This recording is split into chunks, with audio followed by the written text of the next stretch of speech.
Lucas 8, versículo 22. Ahora, una de las cosas que vimos la semana pasada es que Jesús está enseñando acerca de la parábola del sembrador. Acuérdate, hay 4 tipos de tierras. No hay 4 tipos de semilla. La semilla es exactamente lo mismo y la semilla es la palabra de Dios, pero sí caen en diferentes tipos de tierra, ¿no? La que cae junto al camino, la que cae junto a las piedras, la que cae y es ahogada por los espinos, pero después la que cae en buena tierra. Y caer en buena tierra no simplemente es que vengas a la iglesia y leas tu Biblia y anotes y escuches bien, sino que lo que escuches lo puedas aplicar en tu vida y obedecer. Entonces Jesús está haciendo ese punto en la parábola del sembrador, y después en lo que está él predicando, hay una multitud y viene su mamá y sus hermanos, y son literalmente sus hermanos, y interrumpen y quieren pasar a ver a Jesús, y entonces interrumpen a Jesús y le dicen: tu madre y tus hermanos te están buscando. Y él lo que hace es que él, en vez de él agüitarse o enojarse por la interrupción, él toma como un buen maestro la interrupción y hace un punto con eso, y se voltea y dice: ¿quiénes son mi madre y mis hermanos, sino todos aquellos que hacen la voluntad de Dios? Entonces, lo que Jesús está hablando es acerca de escuchar la palabra de Dios, pero no solamente escucharla, sino obedecerla, someterte a la palabra, someterte a su autoridad, y lo que entiendas y lo que captes acerca de lo que Él está diciendo, simplemente ponerlo por obra y obedecer a Jesús en tu vida. Y entonces así comienza. Y hoy vamos a ver 2 historias. Una de ellas es una historia muy conocida, cuando Jesús entra en la barca con sus discípulos y se levanta una tormenta. Ahora, a veces los predicadores hacemos eso, ¿no? Como que queremos tomar una historia de Jesús y aplicarla hoy a tu vida. Yo lo he hecho. O sea, yo predicando aquí en Semilla he predicado acerca de esto, ¿no? De que, bueno, si te agarra una tormenta en tu vida, ¿no? Y un viento tempestuoso, lo que te tienes que asegurar es que vayas con Jesús en la barca, y aún cuando te agarre la tormenta y esté muy difícil, y sí, o sea, Jesús dice: en esta vida vas a tener aflicción, vas a tener dificultades, vas a tener tormentas, pero o sea, estas 2 historias van más allá. No solamente son para aplicarlas a tu vida, sino son para que tú puedas ver quién es Jesús. Y una de las cosas que tenemos que recordar cuando leemos el Evangelio de Lucas es que Lucas es un doctor. O sea, Lucas es un científico. Y una de las cosas que registra Lucas una y otra vez son sanidades, son milagros y este tipo de cosas que le llaman mucho la atención, que nos quiere dar a conocer. Y la ciencia no está peleada con Dios. De hecho, hay un doctor de la Universidad de Oxford, se llama John Lennox. Ahí lo puedes de pronto googlear y seguir alguno de sus videos. Y él es un matemático, es científico, tiene una mente sumamente brillante, pero que con su mente brillante lo que hace es que pone ejemplos que algo tan difícil de entender te lo hace entender de manera muy fácil. Entonces para mí eso es una mente brillante, ¿no? Que tiene estos conceptos tan altos y de Dios, y de pronto los pone y te los aterriza y cualquiera lo puede entender, y simplemente así era Jesús. Por eso usaba estos métodos de las parábolas. Y entonces él, una de las cosas que hace es que se dedica a ir a las mejores universidades del mundo. Por ejemplo, va a Harvard, a la escuela de medicina. Es muy difícil entrar a Harvard, a la escuela de medicina, y él va como científico, pero sin ocultar su fe en Dios. Y una de las cosas que él dice es que cuando alguien está en una profesión, por ejemplo, si tú eres ingeniero, ¿no? Y estás en una profesión, tú tienes que estudiar una carrera y estudias 4 años y medio o 5 años de carrera, y te preparas y estudias y lees libros y vas a conferencias, y no solamente eso, sino no te dejas de preparar. O sea, sigues preparándote durante toda tu vida y toda tu carrera. ¿Por qué? Porque cuando públicamente estás haciendo tu trabajo, quieres hacerlo bien, quieres hablarlo bien, quieres explicarlo bien, y quieres que se vea bien el fruto de eso. Y una de las cosas que él dice es que los cristianos no le metemos el mismo empeño a nuestro cristianismo. Entonces, que si realmente, o sea, y chécate, una de las cosas que dijo Jesús es que tienes que amar a Dios con toda tu mente, con todo tu corazón, con toda tu alma y con todas tus fuerzas. Entonces Dios te dio una mente para que la uses. Entonces si eres ingeniero, Él quiere que uses tu mente para ser un buen ingeniero y que te capacites y que estudies. Ahora, si eres maestra, Dios quiere que uses tu mente para que seas la mejor maestra, que te capacites, que veas qué es lo que se está usando a nivel mundial en cuanto a dar clases. Y así en cada uno, él como matemático, él quiere ser el mejor matemático, como físico, como biólogo. Pero ¿por qué no ponemos el mismo empeño en nuestro cristianismo? Y entonces él dice que muchas veces nuestro cristianismo no es público porque no estamos preparados para hacerlo público, sino lo guardamos. Entonces nuestro cristianismo es como nada más para la iglesia o nada más para mi tiempo devocional. Y él lo que reta es que podamos usar nuestra mente para capacitarnos en nuestro cristianismo y conocer quién es Dios en su revelación, para poder llevar nuestra fe de manera pública, y me parece muy increíble. Entonces él lo que hace es se presenta en las mejores universidades y tuvo una conferencia con puros premios Nobel. O sea, imagínate este cuate en dónde se mueve y está con estos premios Nobel y presenta un pastel. Y tiene esta historia que a los premios Nobel les presenta este pastel y les dice: este pastel lo hizo mi tía Matilda. Y entre ellos les pregunta, o sea, ¿cómo se hizo este pastel? Y entonces los químicos dicen, bueno, no, pues este pastel tiene ciertas moléculas. Entonces un químico puede analizar exactamente qué moléculas tiene, y un físico puede decir, no, pues yo sé que esto se hizo de esta manera, porque para que se haga el pastel así se tiene que meter en el horno, y entonces tiene que haber temperatura, y la temperatura crea presión, y entonces el pastel y el químico dice, sí, entonces si le pones levadura se infla. Y entonces todos los científicos del premio Nobel pueden saber científicamente cómo se hizo el pastel. Y después de eso, entonces él les pregunta, ok, ya estamos todos de acuerdo cómo físicamente y químicamente se hizo ese pastel, pero ¿alguien me puede contestar por qué mi tía Matilda hizo el pastel? Y nadie puede contestar eso. Y son premios Nobel. Y es que no podrían contestar esa pregunta si no van y le preguntan a la tía Matilda por qué hizo el pastel, o sea, cuál fue su motivación. Y eso se llama revelación. Y entonces él lo que les explica a los premios Nobel es que ellos pueden saber todo en cuanto al mundo, o sea, leyes de la gravedad, en químicos que hay en la atmósfera, cosas físicas, ¿no? De por qué el mundo es así y por qué la gravedad funciona de determinada manera y por qué el agua es de determinada manera espesa y por qué puede llover y todo el tema meteorológico del mundo y la distancia entre el cielo y la tierra y la luna y las estrellas y cómo todo gira alrededor. Pero no, o sea, eso lo pueden contestar, pero no pueden contestar por qué se hizo el mundo. De la misma manera que no pueden contestar por qué la tía Matilda hizo el pastel. Y ahora, ¿cómo pueden saber por qué la tía Matilda hizo el pastel? Por revelación. ¿Y cómo podemos saber por qué se hizo el mundo o por qué Dios hizo el mundo? Y es la misma respuesta, por revelación.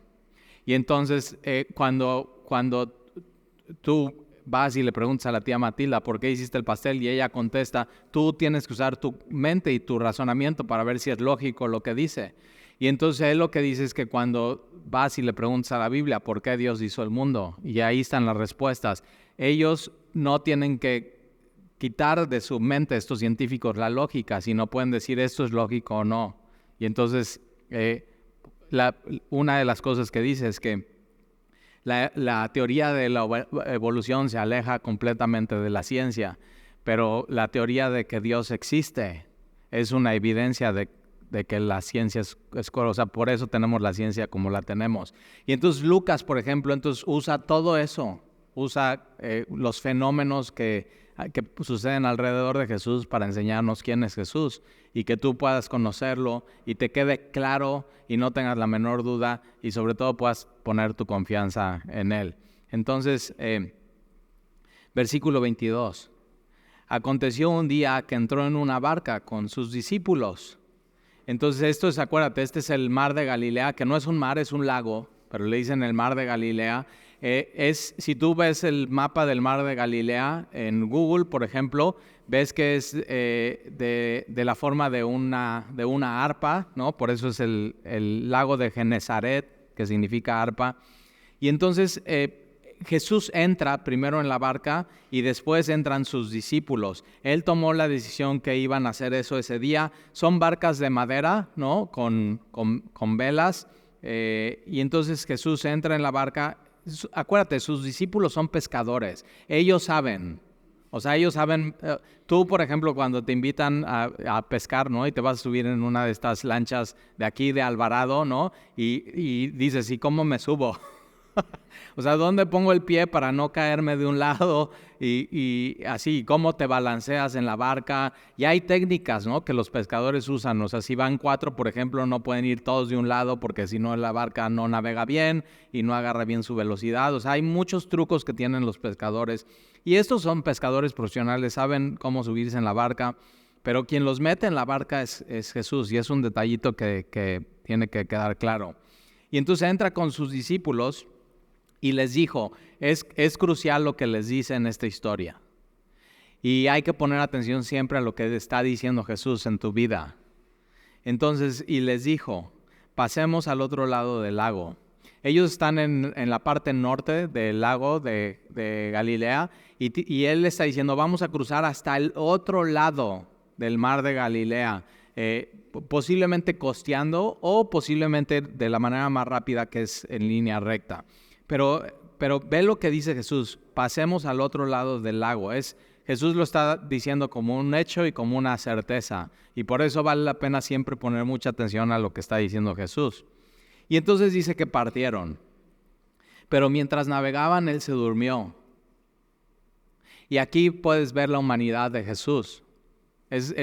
Cuando Jesús vino y Jesús antes de venir a esta tierra era Dios. Era Dios el Hijo y Él se humanó. Es decir, Él cuando viene a esta tierra no dejó de ser Dios. No dejó su deidad, sino a su deidad adicionó humanidad. Y de pronto vemos aquí cómo su humanidad sale a relucir. Y entonces Él de tanto ministrar, de tanto caminar, de tanto estar por Galilea, entonces de estar enseñando, Él simplemente tiene que descansar y tiene que dormir. Igual que tú y que yo después de un día pesado de trabajo. Entonces Él vino y se identifica con nosotros y ahí está, o sea, completamente dormido. Me encanta esta palabra, se descadenó, o sea, y eso nosotros diríamos aquí en Veracruz, como pues nos cayó el chahuistle, o sea, ya, y es eso, de la nada, o sea, ellos van navegando bien, y saben hacerlo y están las velas, pero de pronto de la nada se descadena una tempestad y no es una tempestad de lluvia, es una tempestad de viento. Ahora el mar Mediterráneo está a 50 kilómetros del mar de Galilea y entonces lo que sucede, y el mar de Galilea está abajo del nivel del mar. Es un lago de agua dulce abajo del nivel del mar y está rodeado de montañas. Por eso cuando Jesús está enseñando en el sermón de las bienaventuranzas, está en una montaña y cuando, por ejemplo, Pedro, él está enseñando, se junta la multitud, ya lo están apretando, él se puede subir en una barca y tiene la montaña del mar de Galilea que hace como un auditorio. Entonces, ¿qué es lo que sucede? Que viene el vientos del mar Mediterráneo y a diferentes temperaturas entran por Israel, van cruzando por las montañas y llegan al mar de Galilea, y el mar de Galilea es como un hoyo abajo de la tierra que hace el mar con las montañas, y ahí se arma un remolino, y esto hace que de pronto, de la nada, puedas tener por un sistema meteorológico muchísimo viento que levanta. ¿Por qué hay olas en un lago? Porque hay mucho viento. Y entonces eso simplemente sucede de un momento a otro y se desencadena una tempestad de viento en el lago. Y se anegaban. Esta palabra le está entrando agua a la barca y literalmente se está hundiendo. Y no sé si alguna vez has navegado. Ahora, a mí me ha pasado, ¿no? Por ejemplo, hace poco fuimos a la isla de Holbox, que está cerca de Cancún, bueno, ni cerca, haces como 2 horas. Y después de que llegas a Chiquilá tienes que agarrar una barca y tienes que cruzar a la isla de Holbox. Pero está muy bonito, está muy, pues no hay hoteles grandes, te quedas como en cabañitas, puedes quedarte hasta acampar y todo. Y entonces ahí estamos y decidimos ir a nadar con los tiburones, que son ballena, ¿no? Tiburón ballena. Y pues ya contratamos el tour, ahí vamos todos con mis hijos. Y lo que sí no nos dijeron es que para llegar al tiburón ballena, pues es mucho trayecto y nos tocó una marejada. O sea, al principio salimos 7 de la mañana, todo hermoso, todos así, ay, nuestro chaleco y disfrutando, qué bonito, bien emocionados. Y de pronto, o sea, vamos enfilados hacia donde están y dice el capitán de la lancha, dice, no, pues sí, creo que hay marejada y está buena. Y todos nos volteamos a ver así como... ¿Qué significa está buena? ¿No?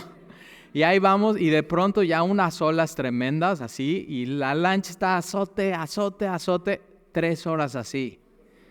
O sea, pero uno de mis hijos, Alan, el güero, que le encanta el mar, dormido. O sea, hazte cuenta como si, así, como si no pasara nada y todos ahí vamos a azotar, dolor de espalda. Todo. Pero eso sí llegamos, están los tiburones, porque oiga, y no podían haber estado más cerca los tiburones. Y dice el señor, no los tenemos enjaulados, o sea, están en el mar, o sea, y ahí tienes que ir a buscarlos. Hermosísima experiencia, pero es eso, o sea, hay gente que sí se puede dormir en medio de eso y ahí tienes a Jesús en medio de la tempestad. Su humanidad, completamente dormido en medio de eso, no, ni cuenta se da. Y me ha pasado, y no sé si te ha pasado, que estás en una lancha y empieza a entrar el agua. O sea, yo iba en una lanchita que rentamos, muy, muy chiquita, y éramos 3, pero era para 2 la lancha. Y yo digo, ¿para qué subimos 3? Y aparte estaba gordito el otro. Y entonces empiezan así, vas en la lancha, empiezan las olas y se empieza a meter el agua del mar en la lancha, y una de las cosas que pasa es que el agua empieza a ir hacia atrás, y atrás lo que está, y yo así, pues préndele la bomba de achique, o sea, tratando de hacer todo, y ¿qué es lo que sucede? Se empieza a llenar, y no hay nada que hacer, y lo peor es que el motor, por ejemplo, de una lancha está atrás, entonces entonces nada más te haces tantito de lado y todo se va, o sea, todo se empieza a mover como si fuera un péndulo terrible, y tú ves estos videos en YouTube y dices, ay, qué exagerados, pero cuando estás ahí, dices, ¿qué? O sea, ¿qué onda? Pásenme un chaleco doble, ¿no tienen doble? Primero no te querías poner chaleco y ahora quieres doble, ¿ya ves? Y ahí están ellos, la barca se está negando y dice, ahora, ahí les va, Era real las olas, era real la tempestad, era real el viento, era real el agua que se estaba moviendo y era real el peligro.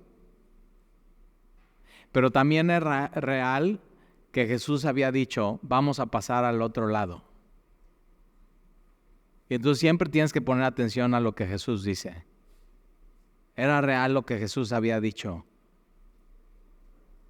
Vamos a pasar al otro lado. Y entonces ahí está. Y se está negando y peligraban, versículo 24. Y vinieron a él y le despertaron. O sea, qué pena. ¿Nunca te ha pasado que tienes que despertar a alguien que está bien dormido? ¡Qué pena! Y o sea, estos cuates dicen, me vale la pena. Yo voy a despertar a Jesús diciendo, maestro, maestro, que perecemos. Esta palabra perecemos es ya vamos a morirnos. Y hay una cuestión en el ser humano, no sé si la has visto en alguien, seguramente no en ti, en alguien más, de que de pronto el ser humano es medio exagerado. Y aquí tienes estos hombres que son pescadores, que ya han estado en varias tempestades, pero por alguna razón les entra el temor tan grande y piensan que ya, o sea, ya aquí acabó la cosa. Nunca has estado en una situación en tu vida que dices, ya aquí ya acabó la cosa, así ya. Y aquí están estos hombres, Jesús está en la barca, despiertan a Jesús, perecemos, Señor, versículo 25. Yo tengo un amigo que fue a su luna de miel y así bien machín, y se preparó, hizo gimnasio un año, ¿no? Su esposa estar bien fuerte y todo. Y entonces ya bien emocionado se casa, se va a su luna de miel y era creyente, amaba al Señor y todo, y oramos porque su luna de miel fuera lo mejor y que se la pasaran bien y todo. Y era en Acapulco, en un hotel, el Hotel Princess. Y entonces en la alberca dice que había uno de estos que organizaban juegos, ¿no?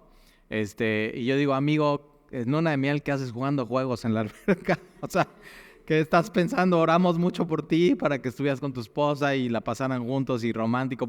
Y entonces él decide meterse a un concurso de comer sandía. Y entonces quien comiera más sandía ganaba el premio. Y ahí está él, ¿no? Todo fuerte. Y su esposa viéndole y echándole porras. Ándale, mi amor, gana el premio. No sé cuál era el premio. Igual era una sandía, ¿no? O sea, cualquier cosa. Y ahí está este cuate y come la sandía. Y en la noche estaba como los discípulos. Estaba, Señor, ten misericordia de mí, estoy pereciendo. O sea, decía que de veras todo su machín se acabó ese día en la noche. Y todo, no comas sandía en la noche, ¿eh? Yo siempre le digo a mi esposa, cae mal. Y dice que no es cierto, pero yo digo que cae mal. ¿Quién opina que cae mal? ¿Ya ves, Andy? Mi papá siempre nos decía, se nos quedan las ideas. Mi papá siempre decía, no coman sandía, les cae mal en la noche. Y pues yo bien obediente, ahí está. Y le tengo pavor a la sandía en la noche. Pero ahí están los discípulos diciendo, Señor, perecemos. O sea, estamos, ahora otra vez, nos reímos de estas cosas cuando suceden, pero cuando estamos en la situación, el peligro es real. El agua que está entrando es real en la barca, pero también es real que Jesús está ahí. También es real que Jesús ya dijo, vamos a pasar del otro lado. Eso también es real. Entonces, maestro, que perecemos. Y entonces, despertando él, reprendió al viento y a las olas y cesaron. Así, inmediato. Y se hizo bonanza. Más tranquilo de como estaba cuando al principio estaba navegando. Y les dijo, ¿dónde está vuestra fe? ¿Dónde está? ¿Dónde está su confianza en Dios? Tremenda pregunta que les arroja Jesús. O sea, esta pregunta es peor que la tempestad. ¿Dónde está tu fe? Cuando piensas que ya todo se terminó. Y la fe tiene que ser real también. ¿Dónde está vuestra fe? Y atemorizados se maravillaban y se decían unos otros, ¿quién es este? Exacto, ¿quién es este? Que le obedecen el viento y las olas. ¿Quién es? Y ese es el punto que está queriendo hacer Lucas. Es Dios, el Señor de la creación, el que creó absolutamente todo, y el único que le puede decir a su creación y le hace caso, y otra vez, obediencia, ¿te das cuenta? Entonces, si los vientos y las olas le hacen caso, ¿por qué tú y yo no? Mi madre y mis hermanos son estos, los que hacen mi voluntad, los que me obedecen. Entonces, ¿qué es lo que está haciendo aquí Jesús? Sembrando la semilla una vez más. ¿Quién es este que aún los vientos y las aguas manda y le obedecen? La creación le obedece a Jesús. Versículo 26, y arribaron a la tierra de los Gadarenos. Entonces hay una razón por la cual Jesús dice, vamos a pasar del otro lado. Y no solamente es para enseñarles este punto, que Él es el Señor de la creación, que los vientos y las olas le obedecen, sino para tener un encuentro con dos personas cruzando todo el mar de Galilea. Ahora esta zona, tienes en el norte de Galilea tienes a Capernaum, es la zona donde Jesús estaba ministrando. Pasar del otro lado es bajar todo hacia el sur del lago de Galilea, y tienes Gadara, que es la zona de 10 ciudades, que es la Decápolis, que son zona gentil, no de judíos. Entonces era Galilea de los gentiles por eso. Tenías una zona de judíos, ¿no? Y entonces Pedro y Jacobo y Juan y Andrés y Bartolomé, todos ellos son judíos, pero tienes una zona en el sur del mar de Galilea, contrario donde están los judíos de gentiles. Y un punto que está haciendo Jesús aquí es, sí, yo he venido a los judíos, pero también el evangelio es para todos, es para los gentiles. Todo aquel que escuche y pueda poner su esperanza en mí. Entonces es otro punto que va a hacer Jesús y por eso va a esta zona de Gadara. Y entonces arriban a la tierra de los Gadarenos que está en la riviera opuesta a Galilea, y al llegar él a la tierra vino a su encuentro un hombre de la ciudad endemoniado, y ya sabemos la historia, es el endemoniado gadareno porque es de la ciudad de Gadara. Ahora Mateo dice que son dos, pero Lucas se enfoca en solo uno. Los dos evangelios son correctos y hay gente que dice, no, ¿por qué él dice que nada más es uno y luego? No, Lucas se está enfocando en uno. Es como cuando vas a una reunión y te dicen, oye, ¿cómo te fue en tu reunión? Y dices, muy bien, estaba tal persona y me dijo esto. Y no quiere decir que no había otras personas en la reunión. Eso es muy importante cuando lees la Biblia. Y entonces llega Jesús a la ciudad de los Gadarenos y al llegar viene al encuentro a Jesús, O sea, este hombre corre hacia Jesús y es un hombre de la ciudad y está endemoniado desde hace mucho tiempo. O sea, ya seguramente su familia probó de todo, sus amigos probó de todo. Él mismo, estando endemoniado con esta lucha espiritual, él ya también probó de todo y hasta ahorita nada ha servido. Y otra vez Mateo dice que son dos endemoniados, pero aquí Lucas se está presentando y se enfoca en solamente uno. Y es desde hacía mucho tiempo y vemos varias cosas que de él. Número uno, no vestía ropa y eso impacta mucho. O sea, yo un día fui a una boda y ahí en Cuernavaca, en Morelos, cerca de Cuernavaca hay un lago que se llama Tequesquitengo y ahí fue la boda y fuimos a servir y a ministrar en una boda cristiana. Y saliendo de ahí, hacía muchísimo calor, pasamos un Oxxo y saliendo del Oxxo pasa un cuate gritando, ¿ok? Que se ve que no se había bañado como en años, completamente desnudo. O sea, nada más sí pasó así adelante de nosotros y corriendo y dando la vuelta así, ya se perdió por este lado. Y todos los que estamos así alrededor estamos, ¿qué onda con eso? O sea, muy impactante. Y este era un hombre así, o sea, donde ya todo mundo no pasaba por donde él estaba. Es un hombre violento, es un hombre endemoniado, no tiene ropa, o sea, ya se quitó toda la ropa, está completamente solo, ni moraba en casa. Quiere decir que él tenía una casa y que ya es vagabundo y ya. Entonces, posiblemente una familia, una esposita, posiblemente con hijos, pero como era esto hace mucho tiempo, su familia ya no tiene esperanza. Es durísimo cuando pasa algo así como le pasa a este hombre en una casa y en una familia. Y no moraba en casa, sino moraba en los sepulcros. Literalmente moraba en el lugar de los muertos. Así, tremendo su situación y su caso. Entonces, endemoniado, desnudo, vagabundo y viviendo entre los muertos. Versículo 28. Y al ver a Jesús, lanzó un grito y postrándose a sus pies exclamó a gran voz: ¿Qué tienes conmigo, Jesús, Hijo del Dios Altísimo? Te ruego que no me atormentes. Una de las cosas que ves en la Biblia cuando hay endemoniados, ¿no?, es que hay una lucha, o sea, la persona que está endemoniada, ¿no?, tiene su alma y tiene por su personalidad y tiene su espíritu, pero está siendo controlada por este demonio que es mucho más fuerte que la persona y su voluntad y sus actitudes y todo. Ahora, no sabemos por qué llegó a este punto, o sea, qué hizo para estar así de esa manera endemoniado, pero lo que sí sabemos es que hay una lucha, porque yo creo que cuando Jesús se baja de la barca, quien va y corre hacia Jesús es el hombre, no el demonio. Pero cuando llega delante de Jesús, el demonio le gana a la personalidad del hombre y el demonio se postra ante Jesús y quien habla no es el hombre, es el demonio. Y eso eso lo puedes ver en tu Biblia cuando hay así cosas de endemoniados. Es simplemente una lucha. Y entonces quien se postra es el demonio a sus pies y exclama a gran voz: ¿Qué tienes conmigo, Jesús, Hijo del Dios Altísimo? Los demonios tienen su teología bien, ¿ya viste? el demonio sabe que es Jesús y que es hijo del Dios Altísimo. Te ruego que no me atormentes. Entonces el demonio sabe cuál es su destino: el tormento, el abismo, el infierno. Ellos saben, y aquí no hay negociación. O sea, no se pone a negociar el demonio con Jesús. El demonio sabe que se va a hacer lo que Jesús dice. El demonio obedece a Jesús. El demonio, como la creación, como las olas del mar y como el viento, van a someterse ante Jesús y le van a obedecer. Es una cosa muy importante, ¿eh? Y una de las cosas que enseña la Biblia es que un cristiano no puede estar endemoniado.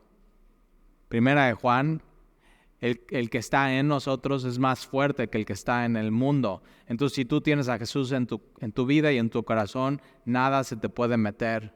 Ningún demonio puede venir a compartir espacio con Jesús, porque Jesús es soberano, Jesús está sobre absolutamente todo. Eso no quiere decir que no haya influencia demoníaca y mentira y engaño, ¿no? Jesús mismo fue tentado por Satanás, pero es muy importante entender estas cosas y que sí, los ateos no creen que hay un reino espiritual, y nosotros sí creemos, hay un reino espiritual y es el reino de Dios, y aquí tienes al reino de las tinieblas. Pero Satanás no está a la par de Dios. Se somete, y lo vemos aquí como se hinca, dice, te ruego que no me atormentes. Entonces no hay negociación, no hay plática, el demonio sabe, yo lo que merezco y lo que voy a obtener al final es el juicio de Dios. Entonces hay un ruego, te ruego que no me atormentes. Versículo 29, porque mandaba al espíritu inmundo que saliese del hombre. Eso Jesús le está diciendo, sal del hombre, pues hacía mucho tiempo que se había apoderado de él. Ahí está. Entonces, una de las cosas que vemos en la Biblia es que los demonios no les gusta estar sueltos y estar solos, sino les gusta morar en un lugar. Por eso tienes que asegurarte que Jesús mora en tu vida y en tu corazón. Y Jesús cuenta una historia, que ahí está una mujer o un hombre, y entonces limpia su casa, y así todo, ¿no? Todo limpio, y saca a los demonios y lo dejan muy bien. Pero si tú no metes a Jesús en tu casa, entonces lo que sucede después es que no llega un solo demonio, sino llegan 7 más. Entonces tienes que hacer, y una de las cosas que hacen la onda New Age, que es espiritual y todo eso, es sí, limpia la casa, pero no mete a Jesús. Y entonces el estado postrer es peor que el primero. Entonces tienes que tener cuidado con esas cosas en tu vida. Tienes que asegurarte que esté el creador del universo en tu vida y en tu corazón, y recibirlo.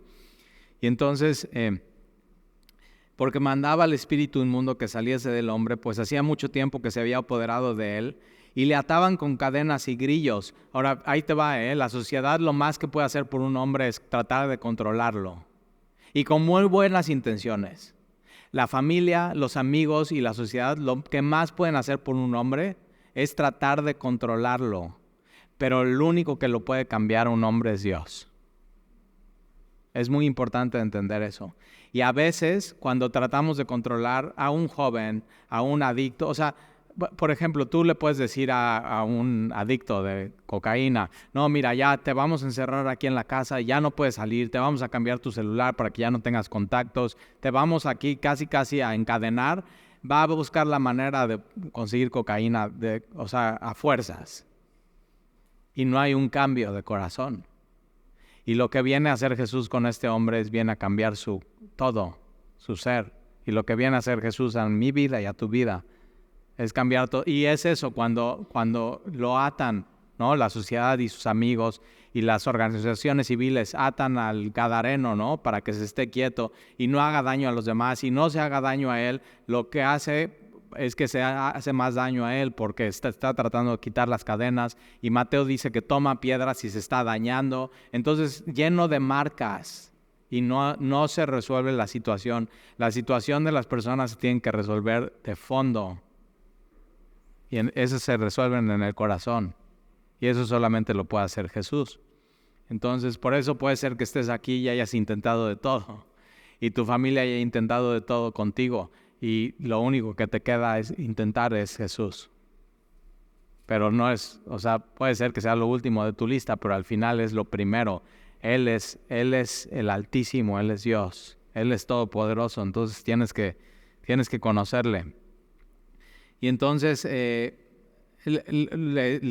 así lo están encadenando y le ponen grillos, pero rompiendo las cadenas, o sea, no pueden contra él.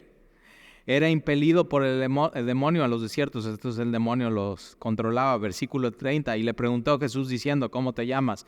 Yo creo que aquí Jesús le pregunta a la persona, no al demonio. Porque Jesús lo que quiere hacer, o sea, le importa a él, le importa a la persona, pero ¿qué pasa? Habla el demonio. Entonces, y si yo siempre he visto eso, el demonio siempre quiere interrumpir una conversación entre un hombre y Jesús. Entonces nunca interrumpamos lo que Jesús hace entre nosotros. Y entonces ahí está, y le pregunta su nombre, Jesús, ¿cómo te llamas? Y él le dijo, Legión, porque muchos demonios habían entrado en él. Y legión es el número más grande de soldados en un equipo romano. Y una legión más o menos son de 6,000. Entonces imagínate, ¿cómo te llamas? Y los demonios están diciendo, somos 6,000. O sea, tremendo la situación de este hombre. Súper, súper complicado. Ahora, ojo, los demonios siempre dicen mentiras. Como Satanás, el padre de mentiras. Entonces vemos más adelante, y en Mateo no lo vemos aquí en Lucas, dice que hay 2,000 hatos de cerdo y los demonios salen a estos 2,000. Entonces no son 6,000, mentirosos, son 2,000. Ahora, con 2,000 tienes, O sea, pero bueno, siempre piensa esto. Él está engañando, quiere meter más temor de lo que es, quiere verse más fuerte de lo que es. Pero considera, Jesús está ahí. El que tiene todo el poder en su diestra, toda la autoridad. Y entonces le dijo Legión, porque muchos demonios habían entrado en él. Versículo 31, y le rogaban que no los mandase ir al abismo. Ellos saben su fin. El abismo o el infierno se creó para los demonios, no para los hombres. Y ellos saben, nos rebelamos contra Dios y ellos no van a conocer nunca la misericordia y el perdón. Ellos ya están condenados y Jesús vino a eso. Jesús vino a poner todo en orden, a condenar a los demonios y a desatar las obras del enemigo y a poner libres a los cautivos que estaban cautivos por el demonio. Entonces, otra vez, no hay una negociación, ellos saben a dónde van. Versículo 32, y había un hato de muchos cerdos, muchos, y acuérdate, es zona gentil, no podrían estar muchos cerdos en la zona de los judíos porque es un animal no kosher. Ahora 2,000 cerdos es muchos tacos al pastor, muchos tacos de carnita, muchas chuletas de cerdo. O sea, si alguien de aquí se dedica, saca las cuentas, ¿cuántos serían 2,000 hatos, o sea, 2,000 cerdos en lana, en dinero? O sea, tremendo, ¿ok? Y hay, o sea, los que están así cuidando a los cerdos se despiertan y están, ojalá hoy tengamos un muy buen día y estamos cuidando a los cerdos. Y les preguntan, ¿es buen negocio? Es un súper buen negocio. O sea, aquí los gentiles comen un chorro de cerdos y así, y sacrificaban también a los dioses paganos los cerdos. O sea, toda una industria, muchísimo dinero. Posiblemente los que están cuidando ganan comisión por cada kilo de engorda de los cerdos. O sea, ellos están pensando nada más en el negocio y en lo que están haciendo es muchísimo. Y ellos nunca se imaginaron que iba a suceder esto. O sea, que un endemoniado iba a salir corriendo y que Jesús llega con sus discípulos en la barca y todo esto que va a suceder aquí a continuación. Y entonces le rogaban que no los mandase al abismo. Pero ellos no mandan, manda Jesús. Y si tú eres cristiano, ahí te va. El viento y el mar no manda. Los demonios no mandan, manda Jesús. Y en tu vida tiene que mandar Jesús. Pero eso es una decisión que Jesús quiere que tú tomes. Señor, tú eres mi Señor, tú eres mi Dios, tú eres mi Rey, tú eres mi Creador. Entonces yo tomo la decisión de obedecerte. Tú manda en mi vida. Dime qué hacer. Es obediencia. Ese es el punto que está haciendo aquí el doctor Lucas. Y entonces le están rogando que no los mande al abismo. Versículo 32. Y había ahí un hato de muchos cerdos, 2,000, que pasían en el monte. y le rogaron que los dejase entrar en ellos y les dio permiso. Ahora, los demonios no saben qué sucede en el siguiente versículo, pero Jesús sí.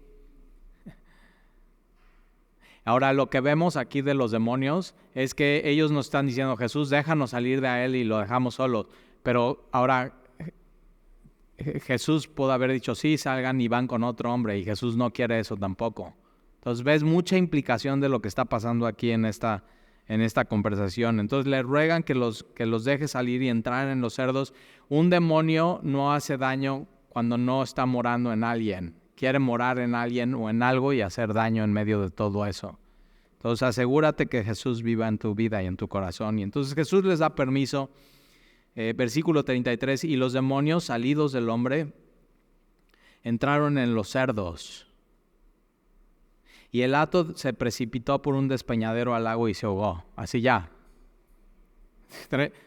Entonces, ¿qué es lo que está? Los demonios están, no nos mandes al abismo. Y Jesús no contesta. Te ruego, déjanos entrar en estos cerdos. Jesús sabe lo que va a pasar con esos cerdos. Ellos, en cuanto sientan los demonios, se van a ir al despeñadero y se van a tirar al lago. Y entonces, ¿qué es el fin de los demonios? Al abismo. Jesús lo está enjuiciando en ese momento y está diciendo, ustedes no deciden, yo decido, van al abismo. Y ahí está, eso es lo que sucede. Ahora, y yo me imagino, ¿no?, que viene la Asociación Civil de Protección de los Animalitos y los Cerdos a reclamar en Galilea que por qué Jesús hace eso y así y todo. Y ojo, no fue, o sea, simplemente no fue Jesús, fueron los demonios. Jesús ya sabe que va a pasar eso, pero Jesús está haciendo un punto aquí. Es más importante un hombre que muchos animales. Y aquí es donde el valor de Dios está. Para Dios vale, sí, o sea, tienen un valor los animales, todo, pero el hombre fue el único de su creación que fue hecho a imagen y semejanza de Dios. Entonces sí vale más ante los ojos de Dios un ser humano y una vida y un alma que tiene el aliento de Dios y la imagen de Dios que muchos animales. Y de pronto la justicia social y los protectores de animales tienen como que esto medio intercambiado, ¿no? Y ahí está, ve el valor de un alma para Jesús. Y entonces los demonios salen, entran a los cerdos, el hato se precipitó por un despeñadero al lago y se ahogó. Y los que apacentaban los cerdos, o sea, estos cuates pobres, vamos a tener un buen día, compadre, órale, ¿no? Y ahí está, y todo esto sucede, o sea, ahí al lado de Jesús. Y cuando vieron lo que había acontecido, huyeron y yendo dieron aviso a la ciudad y por los campos. Y una de las cosas que van a decir, ve, o sea, le pasó esto al endemoniado y aparte nuestros cerdos ya, o sea, se ahogaron. Acabamos de tener una pérdida económica tremenda y posiblemente no nada más ellos, sino toda la ciudad está invirtiendo en todos esos actos. Entonces, ¿qué es lo que hace Jesús? Aprovecha esto que sucede para hacer una prueba ante los de Gadara y está diciendo, ok, ¿qué prefieres? 2,000 animales, plenitud económica o Jesús. Y ellos van a tener que decidir. Y tú y yo tenemos que llegar un día a esa encrucijada en nuestra vida.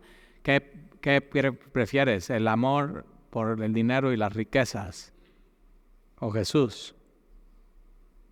Y ahí está. Y entonces tienes que estar.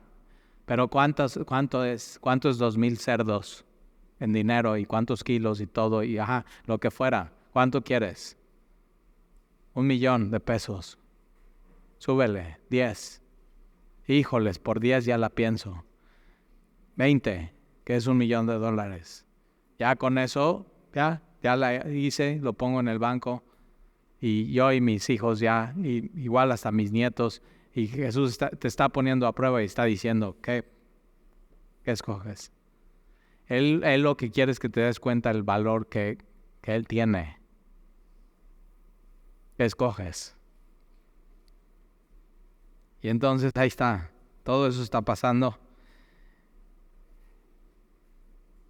Y versículo 34, y los que apacentaban los cerdos, cuando vieron lo acontecido, huyeron y yendo dieron aviso a la ciudad y por los campos y salieron a ver lo que había sucedido y Y vinieron a Jesús. Y hallaron al hombre del que había salido de los demonios, sentado a los pies de Jesús. Este estaba corriendo por todos lados, no podía parar, no tenía paz, estaba haciendo daño. La sociedad lo trataba de controlar y le ponía grilletes y cadenas y él las rompía y era completamente violento, y de pronto está a los pies de Jesús, sentado, descansando en su gracia y en su amor. Y ve cómo estás tú hoy aquí, sentado, descansando en su gracia y en su amor. Y al final la historia de Gadareno es la historia de cada uno de nosotros. Así, y no hay un mejor lugar que estar más que así, a los pies de Jesús, escuchando su voz.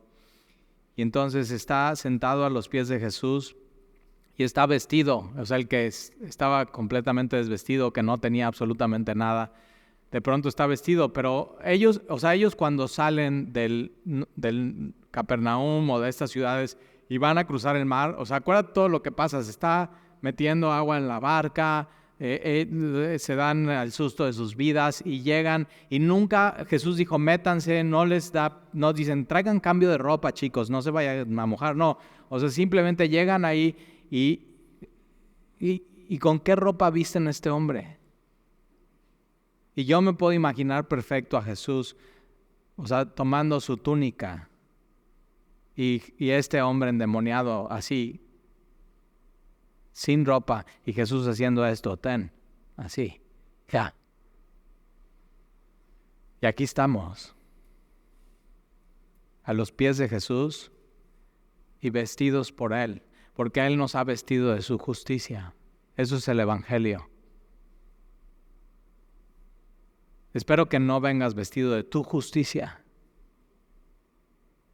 porque si no, no tienes oportunidad cuando estés frente a Dios. Pero si dejas que Él te vista de su justicia, por eso Jesús murió en la cruz, para vestirnos de su justicia.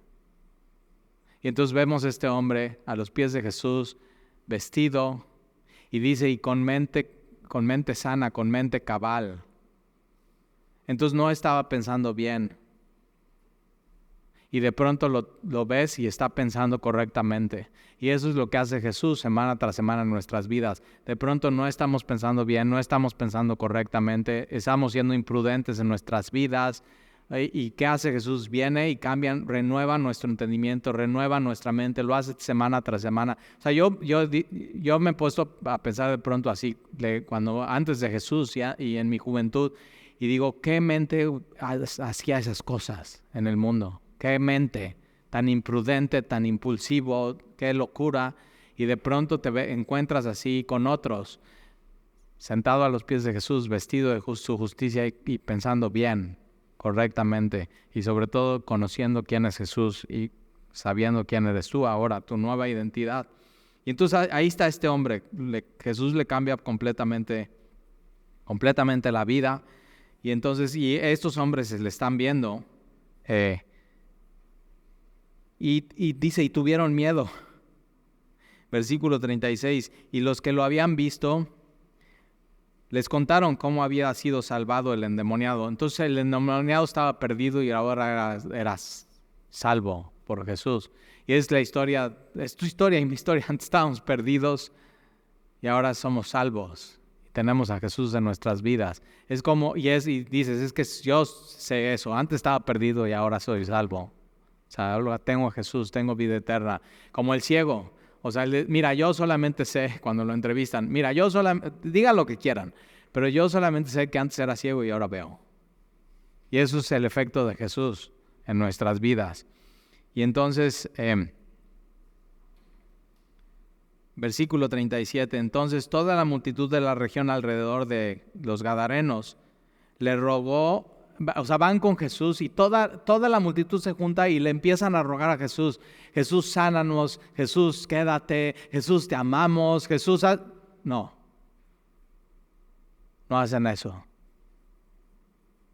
Eso era lo correcto. Pero otra vez Jesús está poniendo a prueba. ¿Qué aman? ¿Qué quieren? ¿A Jesús o las riquezas? ¿Qué quieren? Y mira lo que, o sea, tú lees esta historia y dices, no lo puedo creer.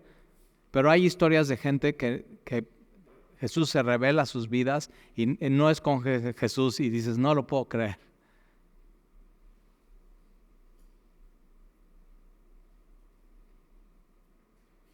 Y entonces toda la multitud de la región alrededor de los gadarenos le rogó que se marchase de ellos. Vete Jesús, no te queremos aquí.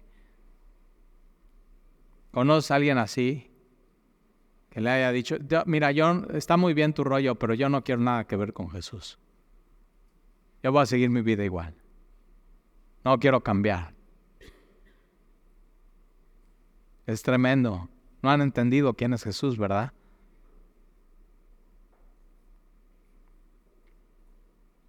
Y le dice, vete, márchate.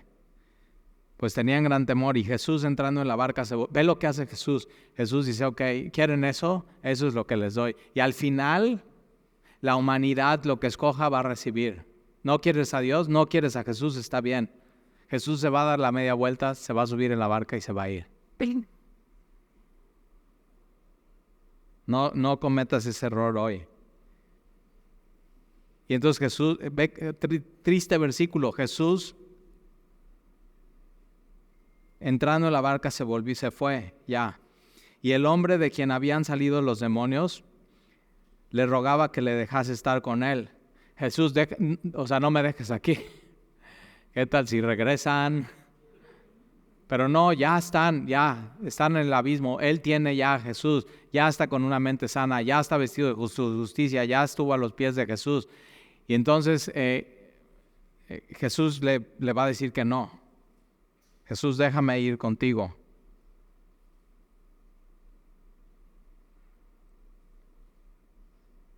Pero Jesús le despidió diciendo, vuelve a tu casa. Me encanta Jesús. Entonces, mira, los de aquí de Gadara me dijeron que me fuera, pero sí me voy a ir, pero les voy a dejar un testimonio de mi amor. Y es este hombre. Y entonces cada vez que camina el gadareno, y sí, tiene las marcas, Todos tenemos las marcas, ¿verdad?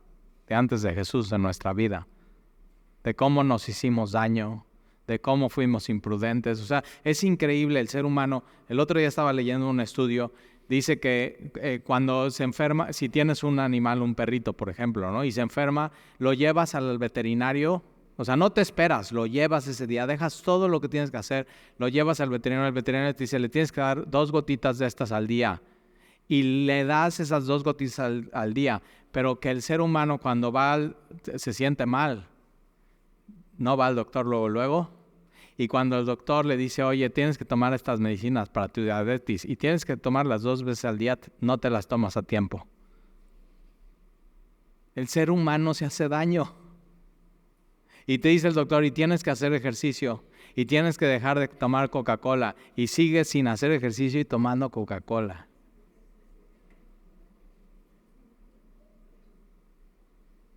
Y está él con las marcas de su imprudencia, de lo que pasó, así. Pero ahora puede decir, ya tuve un encuentro con Jesús, y Jesús dice, vete a tu casa. Entonces él entra a su casa, y posiblemente está su esposa y sus hijos, que ya no tenían esperanza. Ve esta historia. Solamente Jesús puede hacer esto. Ni la sociedad, ni tú mismo, ni una asociación civil. Ve el poder de Jesús en una persona. Y entonces le dice, vete a tu casa y cuenta cuántas cosas ha hecho Dios. Ve cómo Jesús está diciendo Dios. Ve cuántas cosas ha hecho Dios. ¿Quién hizo eso? Jesús. Jesús es Dios. Se está revelando a nosotros aquí en el Evangelio de Lucas. Ahora, ¿Dios ha hecho algo en tu vida? Entonces tienes algo que contar. Y cuenta cuán grandes cosas ha hecho Dios contigo. Y él se fue publicando Ahora, en Mateo dice, ve a tu casa, cuenta cuántas cosas ha hecho Dios contigo y la misericordia que has recibido. O sea, el amor. Cuéntale a las personas del amor de Jesús en tu vida. Cuéntales. Cuéntales de su poder transformador. Háblales de Jesús, es real. Eso es lo que ellos necesitan. Ningún psiquiatra pudo con el gadareno, ningún psicólogo pudo con él, ninguna asociación civil, ningún movimiento de 7 pasos efectivos para quitar al endemoniado. Nada. Solamente Jesús. Nunca te olvides de eso, ¿eh? Jesús es la única esperanza para este mundo. Y él se fue publicando. Entonces él es el primer misionero por toda la ciudad. Cuán grandes cosas había hecho Jesús con él. ¿Oramos?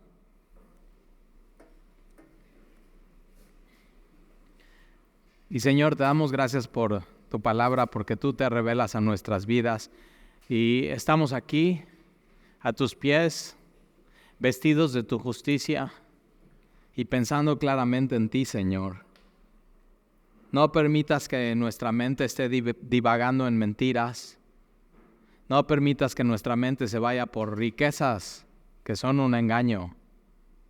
Cuando estás frente tú a nosotros, Señor, y te podemos escoger a ti. Gracias, Señor, porque tú usas a cada uno de nosotros como testimonios vivos de tu amor a este mundo, a esta sociedad, a las familias aquí representadas. Y síguelo haciendo, Señor, y llénanos de tu espíritu para poder contar allá afuera cuán grandes cosas has hecho y de tu amor y de tu misericordia. Ser misioneros tuyos, Señor, en este mundo perdido y engañado. Y te lo pido, Señor, danos esa fuerza. Danos esa inteligencia, que te podamos amar con nuestra mente, que podamos estar preparados. Y te lo pedimos hoy como tu iglesia. Descansamos en ti y en tu amor, en tu poder y en que Jesús es nuestro Dios. Te lo pedimos en el nombre de Jesús. Amén. Amén.